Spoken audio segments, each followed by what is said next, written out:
In the blazing heat of the Giza Plateau, beneath the shadow of the mighty pyramids, lies a monument that has captivated imaginations for millennia. Oh.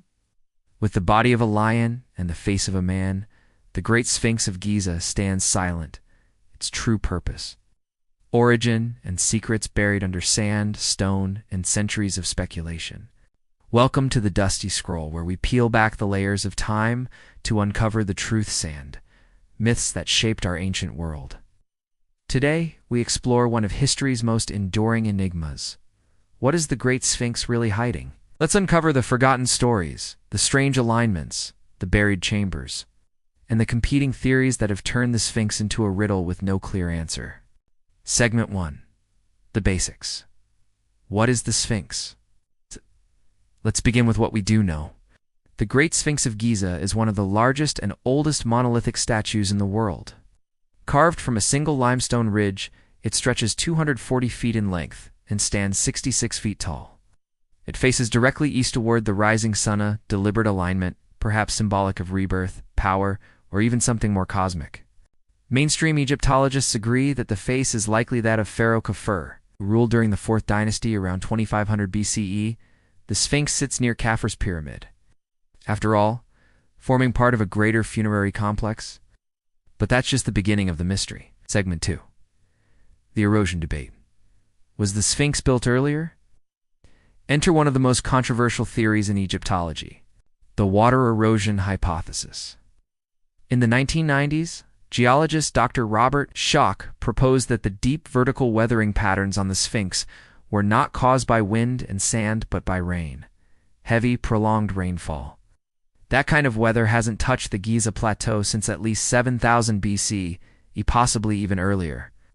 If Schoch is right, this would push the construction of the Sphinx back by thousands of years, long before the pyramids, and long before dynastic Egypt even began. Critics argue it's nonsense, but the idea stuck. What if the Sphinx isn't just old? What if it's prehistoric? Segment 3. The lost civilization theory. Alternative historians like Graham Hancock and John Anthony West took this erosion theory and ran with it. They propose that the Sphinx is the legacy of a forgotten civilization, a sophisticated culture wiped out during the cataclysmic end of the last ice age. It's possibly around 10,500 BCE. They point to star alignments. The Sphinx faces due east, where the constellation Leo rose in 10,500 BCE, the age of Leo. Could this lion-bodied statue have been built to honor the stars long before the pharaohs?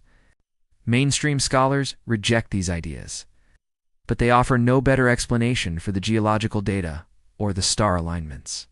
And so, the Sphinx's origin remains mysterious. Segment 4, the face doesn't match. Let's talk about the face. Some researchers, including forensic artists, argue that the head of the Sphinx Dosin T matched the proportions of Khafre, any known Egyptian pharaoh. It's too small for the body, carved with different tools. Some believe it was recarved from an earlier statue, possibly of a lion or another unknown figure. French mystic R. Schwaller de Lubitsch suggested the statue once bore a lion's head, which was later reworked into a human face during the dynastic period. If true, this could explain why the head looks so disproportionately small and relatively undamaged, while the body shows signs of extensive erosion. Is the Sphinx a palimpsest? Stone reused across eras? Segment 5. Hidden chambers and Edgar Cayce in the 1930s. American mystic Edgar Cayce claimed the Sphinx held a hidden chamber, the Hall of Records, containing the knowledge of Atlantis.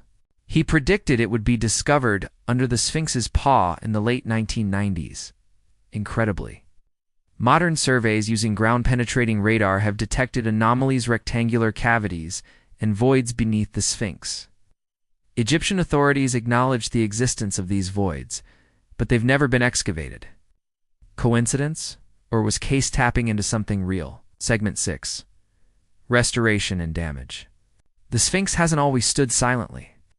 Over the millennia, it's been buried in sand, uncovered, reburied, and restored repeatedly.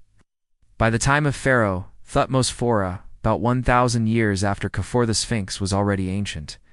Thutmose IV placed a granite monument, the Dream Stele, between its paws. It claims he had a dream in which the Sphinx promised him kingship if he cleared the sand from its body? A powerful story, or a political tool to legitimize his rule? Segment 7. Symbolism and Meaning. What did the Sphinx mean to the ancient Egyptians? It's not mentioned in any known texts from the Old Kingdom. Not a single inscription tells us its true name, purpose, or creator. Yet later Egyptians revered it as a powerful symbol. They called it Horamakhet, Horus of the horizon, a guardian, a divine protector. Was it originally built as a solar symbol, representation of cosmic order, a portal to the divine?